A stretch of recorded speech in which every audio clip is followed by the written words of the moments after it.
Bonjour chers internautes d'Afrique Sport, merci de nous suivre pour la revue de presse de ce lundi 6 décembre 2021. La randonnée des journaux africains et européens va s'ouvrir avec Guinée Foot. Selon le site sportif guinéen, le sélectionneur national Kaba Diawara a entamé l'opération séduction pour aller vendre le projet Sili et la CAN aux joueurs susceptibles de défendre les couleurs de la Guinée. Et donc ce dimanche, Kaba a échangé avec Serhou Guirassy évoluant à Rennes en Ligue 1 française après le match contre Saint-Étienne en championnat. Partons de la Guinée à Camfoot. Les raisons de la cérémonie de prise officielle de réception du stade d'Olembe, initialement prévue le 3 décembre dernier, ont été expliquées par le ministre des Sports, Narcisse Mouélé Koumbi, qui insiste dans un récent entretien avec la télévision nationale CRTV que la cérémonie officielle de l'ouverture de la CAN 2021 aura lieu dans ce stade le 9 janvier prochain et nulle part ailleurs. C'est le Sénégal qui nous accueille avec Afrique Foot qui ressort les propos du coach de Liverpool, Jürgen Klopp, qui a demandé aux sélections concernées si elles pouvaient lui laisser Naby Keïta, Guinée, Mohamed Salah, Égypte et Sadio Mané, Sénégal, à disposition pour les chocs du Boxing Day contre Leicester 28 décembre et Chelsea 2 décembre. À en croire Afrique Foot, cette requête et son ton jugé condescendant aurait suscité la colère du sélectionneur sénégalais Aliou Cissé qui aurait tenu des propos très durs à l'égard de l'Allemand. Poursuivons avec le 360 degrés sport qui estime que le MCO est un bateau à la dérive. Les négociations entre le président du Mouloudia Doujda Mohamed Ouar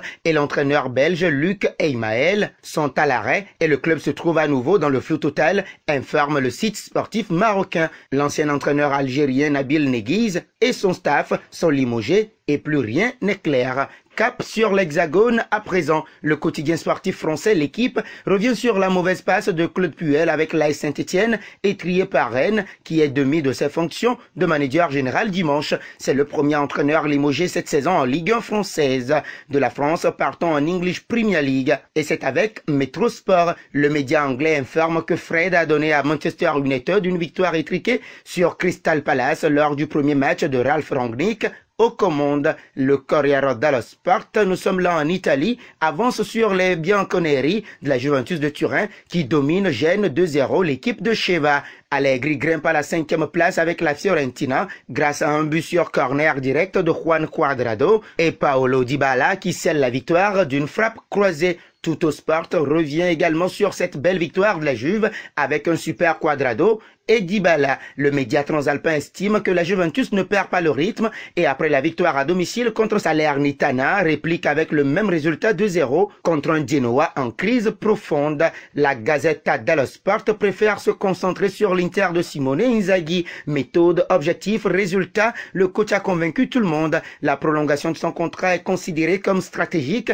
non plus à la fin de la saison. On en parle au printemps, à en croire le quotidien italien. Nous mettrons un terme à cette balade matinale en Espagne. Marca met en avant le premier bilan de Carlo Ancelotti depuis son retour sur le banc du Real Madrid. Celui-ci est tout simplement excellent à tel point que l'ancien coach du PSG pourrait devenir le premier entraîneur de l'histoire à remporter les 5 grands championnats. AS fait à sa une sur le destin très aléatoire de plusieurs clubs phares de Liga en C1. C'est donc le cas de Xavi au Barça, mais aussi de Diego Simeone à l'Atlético de Madrid, Julen Lopetegui au Séville FC ou encore d'Unai Emery à Villarreal. Par ailleurs, Luka Jovic sera bel et bien titulaire demain contre l'Inter Milan en lieu et place de Benzema au Bernabéu. Dembélé fait aussi la une de Mundo Deportivo, tout aussi sûr que son concurrent, que le champion du monde 2018 sera la meilleure arme du Barça pour valider son ticket en 8e de finale de Ligue des Champions à Munich.